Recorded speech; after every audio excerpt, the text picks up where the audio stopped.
প্রিয় দর্শক, Walton AC presents TVS ইনসাইটে আপনাদের সবাইকে স্বাগতম। আমি সাজ্জাদুর রহমান আছি আজকে আলোচনায়। এখন যে কোনো ব্র্যান্ডের পুরাতন এসি বদলে নতুন ওয়ালটন এসিতে উপভোগ করুন 25% ছাড়। দর্শক, $2.5 বিলিয়ন ব্যয়ে নির্মিত একটি পাওয়ার প্ল্যান্ট, যেটা হচ্ছে কয়লা ভিত্তিক একটা পাওয়ার প্ল্যান্ট পটুয়াখালীতে। দুইটি ইউনিট, 1320 মেগাওয়াট টোটাল। তো সেখানে হচ্ছে এই পাওয়ার প্ল্যান্টটা আমরা যেটা জানতে পেরেছি, যে আমরা রিপোর্ট করেছি অলমোস্ট রেডি, বাট সেখানে এটা আসলে ন্যাশনাল গ্রিডে বিদ্যুৎটা আসবে কি আসবে না, এগুলো নিয়ে এক ধরনের অনিশ্চয়তা আছে। তো এই সংক্রান্ত ডিটেল একটি রিপোর্ট টিভিএস পাবলিশ করেছে। রিপোর্টটি করেছেন টিভিএস এর সিনিয়র করেসপন্ডেন্ট সাজ্জাদ হোসেন। আমরা সাজ্জাদের সঙ্গে আলোচনা করব এবং আপনাদের সঙ্গে শেয়ার করব। সাজ্জাদ, স্বাগতম আপনাকে। Thanks for having me. এই পাওয়ার প্ল্যান্টের আসলে স্ট্যাটাসটা কি? আমি একটু ব্রিফলি বলেছি, বাট আপনি দর্শকদের সাথে একটু ডিটেল বলেন। হ্যাঁ, আপনি রাইটলি যেটা বলেছেন ইন্ট্রোডাকশনে, সেটা হচ্ছে এই পাওয়ার প্ল্যান্টের 1320 মেগাওয়াটের এই power plant one of the আপনার signature project in terms of capacity. এই পাওয়ার প্ল্যান্ট, এই ক্যাপাসিটির বেশ কয়েকটা পাওয়ার প্ল্যান্ট আছে রামপাল এবং হচ্ছে মাতারবাড়ি।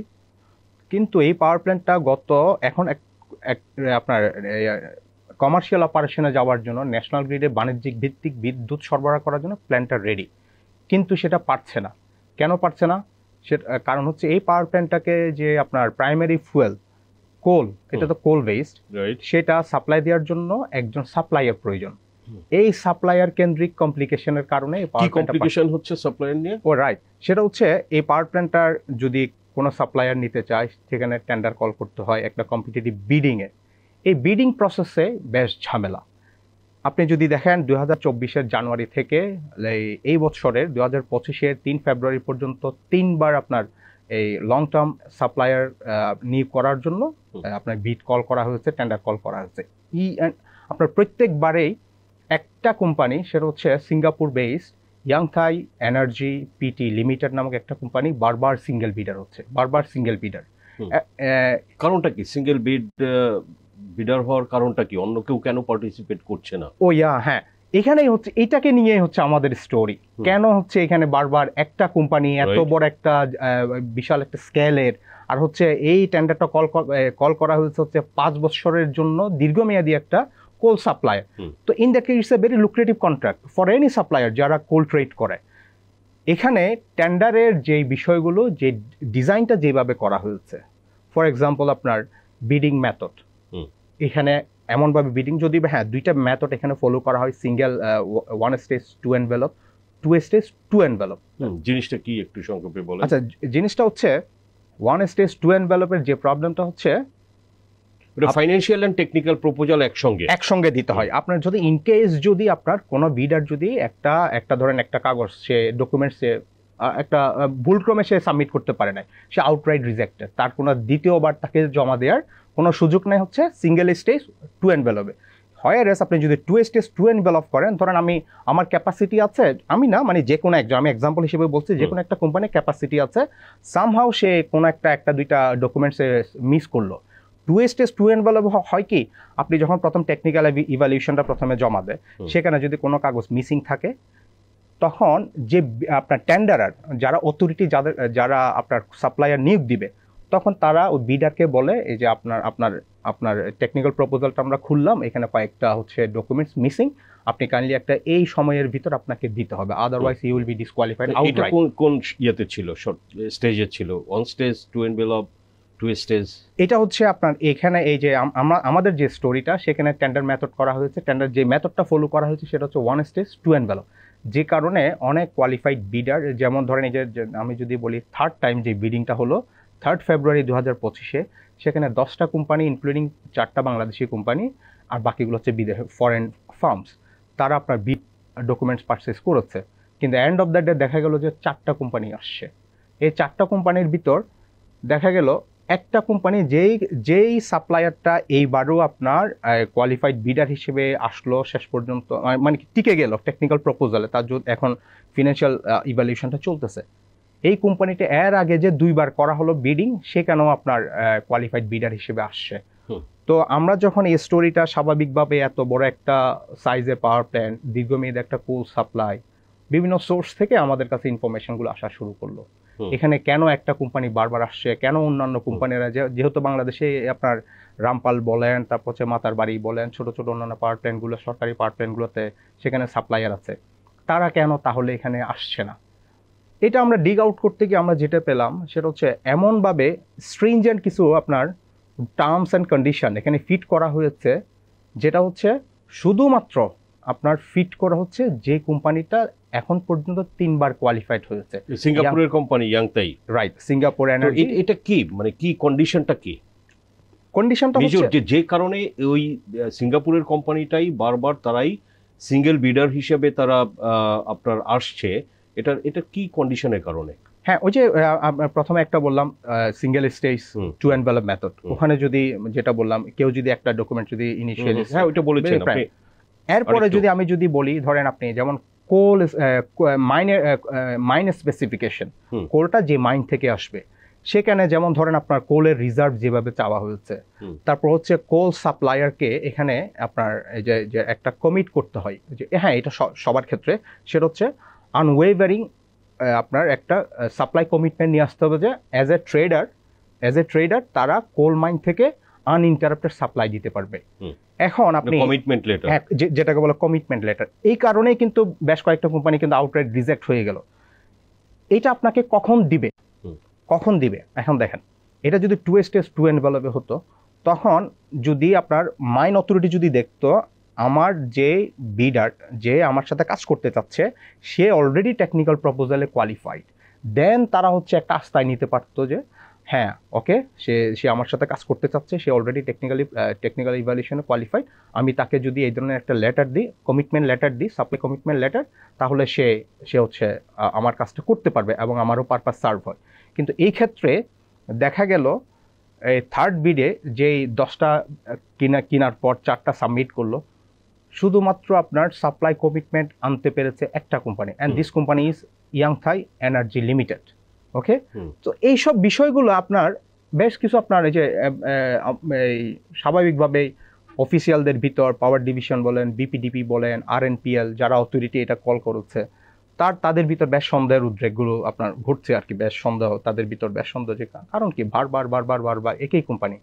আর একটা হচ্ছে আপনি ওই যেই আপনার এই যে কোল মাইনের যে স্পেসিফিকেশন, ঠিক আছে, সেটা হচ্ছে আপনার ধরেন একটা পার্টিকুলার 18 মিলিয়ন টন একটা রিকভারেবল রিজার্ভ থাকতে হবে। হ্যাঁ, একটা হচ্ছে আপনার গত 3-5 বছরে আপনি 7 মিলিয়ন টন সাপ্লাই করেছেন। কোথায় সাপ্লাই করেছেন? 7 মিলিয়নের ভিতর আপনাকে 5 মিলিয়ন টন আপনাকে এনশিওর করতে হবে যে আপনি পাওয়ার প্ল্যান্টে দিয়েছেন। এখন হচ্ছে এই পাওয়ার ডিভিশন এবং অন্যান্য অথরিটির অফিসিয়ালদের বক্তব্য হচ্ছে আচ্ছা যে আমার যেহেতু কোল স্পেসিফিকেশন ঠিক আছে, এখানে যেমন ধরেন এখানে যে কোল স্পেসিফিকেশনটুকু নির্ধারণ করা হয়েছে, it's very much similar with আপনার মাতারবাড়ি এবং হচ্ছে যে রামপালের সাথে ম্যাচ করে। এখানে 4800 থেকে 5000 পর্যন্ত ক্যালোরিফিক ভ্যালু, যেটা হচ্ছে ভেরি মাচ জেনারেল আপনার মিডিয়াম অ্যাভারেজের আপনার স্ট্যান্ডার্ডের ক্যাপাসিটি। তো এই ধরনের ক্যাপাসিটি কোল সাপ্লাই দেওয়ার জন্য আপনার আমরা যেহেতু আমাদের বাংলাদেশের পাওয়ার প্ল্যান্টগুলোর জন্য কোলগুলো আনি হচ্ছে অলমোস্ট অল ইন্দোনেশিয়া থেকে, তো এই স্ট্যান্ডার্ডের কোল সাপ্লাই দেওয়ার জন্য মাইনের অভাব নাই। কিন্তু আপনি ওই যে রিকভারেবল আপনার রিজার্ভ, তারপর হচ্ছে আপনি 5 মিলিয়ন টন আপনাকে শুধু অনলি পাওয়ার প্ল্যান্টে দিতে হবে আউট অফ 7 মিলিয়ন টন, এই বিষয়গুলো অনেক সাপ্লায়ারের জন্য মিট করা ডিফিকাল্ট, অনেক সাপ্লায়ারের জন্য। এখন তাহলে ইয়াংতাই কেন এগুলো করছে? হ্যাঁ, ইয়াংতাই হচ্ছে এই অফিসিয়ালদের ভাষ্য, যেটা নতুবা তারা বলেছে বিদায় তো আমরা রিপোর্টটা করেছি বিভিন্ন আমাদের সোর্সগুলো, তারা বলে যে এটা এই পাওয়ার প্ল্যান্টের যে অথরিটি যে 50% যেমন বাংলাদেশ 50%, তারপর হচ্ছে নরিনকো চাইনিজ বেসড একটা কোম্পানি নরিনকো পাওয়ার ইন্টারন্যাশনাল লিমিটেড, তারা 50%। আপনার পাওয়ার ডিভিশন, তারপর হচ্ছে আরএনপিএল এর ইভেন বিপিডিপির ভাষ্য হচ্ছে শুরু থেকেই নরিনকো হচ্ছে কলকাঠি নাড়ছে এই টেন্ডার ডকুমেন্টসটা যাতে অনেক বেশি স্ট্রিনজেন্ট করা হয়, so that actually it tilted towards actually আপনার এই ইয়াংথাই। নরিনকোর সাথে ইয়াংথাইয়ের সম্পর্ক কি? হ্যাঁ, নরিনকোর সাথে ইয়াংথাইয়ের সম্পর্ক আপনি রাইটলি চাই সেটা হচ্ছে এই পাওয়ার প্ল্যান্টে যখন আপনার টেস্ট কমিশনের জন্য আপনার আই বিলিভ, আচ্ছা এক্স্যাক্টলি আমার সালটা মনে নাই, সেটা হচ্ছে যখন এই টেস্ট কমিশনের জন্য 1 মিলিয়ন টন আপনার কোল পারচেস করবে, সেখানে একটা বিড করলো, আপনার বিড ডকুমেন্টস তারা আপনার পাবলিশ করলো। সেখানেও দেখা গেল হচ্ছে আপনার ইয়াংথাই এমার্জেন্সি অনলি কোয়ালিফাইড বিডার। এই যে 4টা বার আপনার প্রত্যেকবারেই শুধু ইয়াংতাই হয়, তারপর হচ্ছে ইয়াংতাই হওয়ার কারণে, হওয়াতে প্রবলেম নাই, প্রবলেম হচ্ছে আপনার টেন্ডার ডকুমেন্টসটা। টেন্ডার ডকুমেন্টস তো ইয়াংতাই বা কেউ করছে না, এটা তো তৈরি করছে সরকার। হ্যাঁ, তৈরি করছে সরকার। তো এখানে যে স্ট্রিনজেন্ট কন্ডিশন যেগুলো আপনি বললেন যে এমন ভাবে করছে যে যেটা ইয়াংতাইকেই ফেভার করে, তো এই টেন্ডার ডকুমেন্টস তো তৈরি করছে আমাদের সরকার, সংশ্লিষ্ট অফিস। হ্যাঁ রাইট। হ্যাঁ, এখানে এই যেমন আমি যে বললাম 50% বাংলাদেশের, 50% হচ্ছে চাইনিজ ইনভেস্টমেন্ট। তো চাইনিজ কোম্পানি আপনার যে নরিনকো, সে হচ্ছে মূলত হচ্ছে সবচেয়ে বেশি কলকাঠি নাড়ছে। সে তার ডমিনেন্সের কারণে, তার আপনার অ্যাবিসো পাওয়ারের কারণে। এখানে বাংলাদেশে যেমন পাওয়ার ডিভিশন, আমাদের স্টোরিতেও আছে, পাওয়ার ডিভিশনের অফিসিয়ালরা অ্যানোনিমাস সোর্সে বলে যে তারা তো নিজেরাই দেখছে যে যেভাবে ডকুমেন্টসটা ফ্রেম করা হচ্ছে, এখানে আসলে অনেক কোয়ালিফাইড বিডারের পক্ষে এখানে আসা difficult, accept this company, accept the favoured by আপনার যে কোম্পানিটা বারবার হচ্ছে আর কি কোয়ালিফাইড হচ্ছে। তো তাদেরকে রিকোয়েস্ট করেছে, বলে যে তোমরা আর একটু সফটেন করে করো, যাতে আমার এখানে অধিকতর কম্পিটিটিভ বিডিংটা হয়। তখন নরিনকো নাকি, এটা যদি আমরা লিখি নাই, আমি পরে জানলাম, নরিনকো নাকি একটা কথা বলে যে আমরা যদি এটাতে যদি একটু সফটেন করি, যদি কোনো বিডার যদি আমাদের খারাপ কোল দেয়, যদি পাওয়ার প্ল্যান্টের বয়লারের কোনো ক্ষতি হয়, বাংলাদেশ সরকারকে এটার গ্যারান্টি দিতে হবে। এখন ওরা বলে যে আমরা তো বলছি না যে কোলের আপনার স্পেসিফিকেশন কমানোর জন্য, কোলের যে ক্যালোরিফিক ভ্যালু 4800 থেকে 5000, হুইচ ইজ ফাইন। এই শর্তে বলে যে এটা তো ভেরি মাচ অ্যাভারেজ একটা স্ট্যান্ডার্ডের কোল। এখানে পাওয়ার ডিভিশন, আরএনপিএল, বিপিডিপি, আরএনপিএল এর কথা আমি বলবো না, কারণ এখানে এই আরএনপিএল হচ্ছে সোল অথরিটি, তারাও এখানে ইন কোলাবোরেশন উইথ নরিনকো তারা এটার এই যে স্ট্রিনজেন্ট এই টেন্ডার ডকুমেন্টস ফ্রেমিংয়ের সাথে যুক্ত। মূলত হচ্ছে বিপিডিপি এবং হচ্ছে পাওয়ার ডিভিশন এই ক্ষেত্রে বলে যে তোমরা কোলের ক্যালোরিফিক ভ্যালু ঠিক রেখে বাকি যে টার্মস অ্যান্ড কন্ডিশন আছে সেগুলো সফটেন করো, যাতে আরও বেশি আমরা বিডার অ্যাট্রাক্ট করতে পারি। এটা কিন্তু হয় নাই। হুইচ ইজ ওয়াই এই পাওয়ার প্ল্যান্টটা আপনি দেখবেন এই যে এই বছরে মে মাসে আপনার ফার্স্ট ইউনিট আপনার ন্যাশনাল গ্রিডে টেস্ট কমিশনে ন্যাশনাল গ্রিডে আপনার পাওয়ার দিচ্ছে, জুনে আসছে হচ্ছে সেকেন্ড ইউনিট। তো এই পাওয়ার প্ল্যান্টটা এখন কমার্শিয়াল অপারেশনে যেতে পারছে না, only for failure to appoint a long term coal supplier. আচ্ছা, সো দ্যাট ইজ, তো তাহলে সামনে এটা সমাধান কি, ওয়ে আউট কি বলে? আপনি তো কথা বলেছেন সরকারি সংশ্লিষ্ট অফিসগুলোর সঙ্গে। হ্যাঁ, ইনফ্যাক্ট আমি আজকেও কথা বলেছি, আমি আজকেও যেমন বিপিডিবি কি সমাধান কি, বিকজ এটা $2.5 বিলিয়ন ইনভেস্টমেন্ট, যেটা বাংলাদেশ সরকারেরও 50% শেয়ার, সো তার মানে তো আসলে 1.25 বিলিয়ন বাংলাদেশ সরকারের বিনিয়োগ। হ্যাঁ, সো তারপরে এটা এই যে $2.5 বিলিয়ন, ইট ইজ 30,000 কোটি টাকা, তো এটা রেডি বিনিয়োগ করে বসে থাকবে, এটা তো ট্যাক্স পেয়ার্সের মানির একটা অপচয়। শিওর। এবং বলা যায় যে আপনি একটা ইনফ্রাস্ট্রাকচার করে অব্যবহৃত করে রাখছেন, এটা লাইফও তো লংজিভিটি সেগুলোও ইম্প্যাক্ট ফেলে।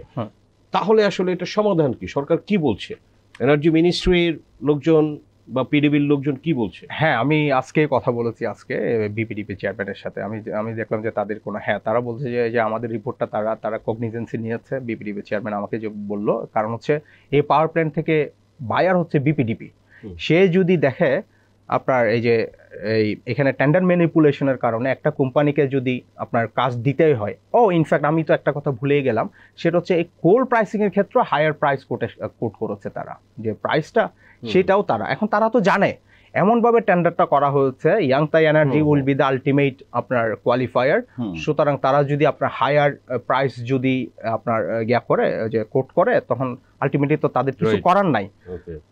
এখন কিছু যে করার নাই, কিছু যে তারা করতে চাচ্ছে আরএনপিএল, আমি যেটা আমাকে সোর্স কনফার্ম করতে পারে না, কিন্তু তারপর আমি একটু না বললে নয়, আমি মনে করি আমাদের ভিউয়াররা জানা দরকার। আমি শুনেছি ডেসপাইট আপনার হায়ার প্রাইস কোটেশন, আরএনপিএল নাকি চাচ্ছে আপনার ইয়াংথাই এনার্জিকে আপনার বলো যে ঠিক আছে তোমরা যেটা দিয়েছো এক কাজ করে আমাদের সাথে একটু নেগোসিয়েশন আসো, তোমরা একটু প্রাইসটা আর একটু ডাউন করো, আমরা যাতে তোমাদেরকে কাজটা দিতে পারি, which is actually breach of contract PPR এর পাবলিক প্রকিউরমেন্ট রুলসের আপনার কি বলে এটা ব্রিচ, এটা করাই যাবে না। কারণ হচ্ছে আপনি এটা হয়তো তাদেরকে ওই কন্ডিশনে দিতে হবে, নতুবা আপনি আবার রিলঞ্চ করবেন, রিটেন্ডার করবেন। তো বিপিডিপির চেয়ারম্যান আজকে আমাকে যেটা বললো, উনি বললো যে হ্যাঁ আমরা স্টোরিটা আমরা আপনি যেটা লিখেছেন এটা হচ্ছে আমাদের কাছে যেটা ফ্যাকচুয়াল, এবং আমরা জানি things are actually the way things are unfolding, আমরা এই ব্যাপারে কথাবার্তা বলছি, দেখা যাক। ইভেন আমাদের স্টোরি তো আপনার আমরা যখন ওনার একটা কথা বললাম তখন উনি বললো যে যেহেতু এই সাপ্লায়াররা এই স্পেসিফিক যে সাপ্লায়ার ইয়াংথাই, তারা যে বারবার যে হায়ার প্রাইস দিচ্ছে, তারপর তারাই বারবার সেই আপনার কোয়ালিফাইড বিডার হচ্ছে, তাহলে বিপিডিবির চেয়ারম্যান অলরেডি একটা ইনস্ট্রাকশন আরএনপিএলকে দিয়েছে, বলে যে তোমরা 5 বছরের জন্য আপনার কোল সাপ্লায়ার নিয়োগ না করে তোমরা শর্ট টার্মে করো 1 বছরের জন্য, যাতে পাওয়ার প্ল্যান্টটা যাতে বসে না যায়। পাওয়ার প্ল্যান্ট যদি বসে থাকে, ধরেন এটা তো আপনার ইন্টারনাল কনজামশনের জন্য পাওয়ার প্ল্যান্টটাকে আপনার যে অপারেশনাল রাখতে হয়, আদারওয়াইজ আপনার বিভিন্ন কম্পোনেন্টগুলো আপনার ড্যামেজ হতে থাকে। এটা হচ্ছে সব পাওয়ার প্ল্যান্টের নিয়ম। আর এই পাওয়ার প্ল্যান্টটা খুবই ইফিশিয়েন্ট, আই মাস্ট সে। এটা হচ্ছে 1320 মেগাওয়াট। এটা 2টা ইউনিট যে আপনার টেস্ট রান করলো, সেখানে এখান থেকে নেট জেনারেশন আসছে হচ্ছে 1244 megawatt, which is very efficient. তো এখন আমি যতটুকু আমাদের রিপোর্ট এটা পাবলিশ হওয়ার পর যতটুকু আমি জেনেছি বিভিন্ন সোর্স থেকে, বিপিডিপি বলেন, তারপর হচ্ছে পাওয়ার ডিভিশন অ্যান্ড আরএনপিএল, সম্ভবত গভর্নমেন্ট তারা এখন বিভিন্ন অ্যাভিনিউ এক্সপ্লোর করতে চাচ্ছে এটা কিভাবে রিলঞ্চ করা যায় টেন্ডার। এখন it is not final yet, we have to wait few days. Okay, Sajjad Hossain, আপনাকে ধন্যবাদ টিভিএস ইনসাইটে সময় দেওয়ার জন্য। Thank you. দর্শক, আমরা আলোচনা করলাম যে $2.5 বিলিয়ন যে একটা যৌথ বিনিয়োগ বাংলাদেশ এবং চাইনিজ কোম্পানির, তো সেটা আসলে পাওয়ার প্ল্যান্ট রেডি, কিন্তু এখনও সেটা পাওয়ার জেনারেট করতে পারছে না তারা, বিকজ অফ হচ্ছে এটার যে কোল সাপ্লায়ারের যে নিয়োগ নিয়ে, সেটা নিয়ে আসলে ঝামেলা। এবং আমরা যেটা আলোচনা থেকে বুঝলাম যে একটা পার্টিকুলার কোম্পানি বারবার বিডিংয়ে কিন্তু তারাই আসলে লোয়েস্ট বিডার হচ্ছে বা উইন করছে। তো সেখানে অনেক ধরনের কিছু কিছু ক্ষেত্রে আমরা যেটা দেখলাম যে ম্যানিপুলেশন বা কন্ডিশনসগুলো যেভাবে দেওয়া হচ্ছে, তাতে ওই কোম্পানিটাকে, পার্টিকুলার কোম্পানিকেই আসলে ফেভার করছে। সো দর্শক, আমরা আলোচনা করলাম, আপনাদের সঙ্গে শেয়ার করলাম। আমাদের আলোচনা ভালো লাগলে লাইক করবেন, শেয়ার করবেন। আপনাদের সবাইকে ধন্যবাদ।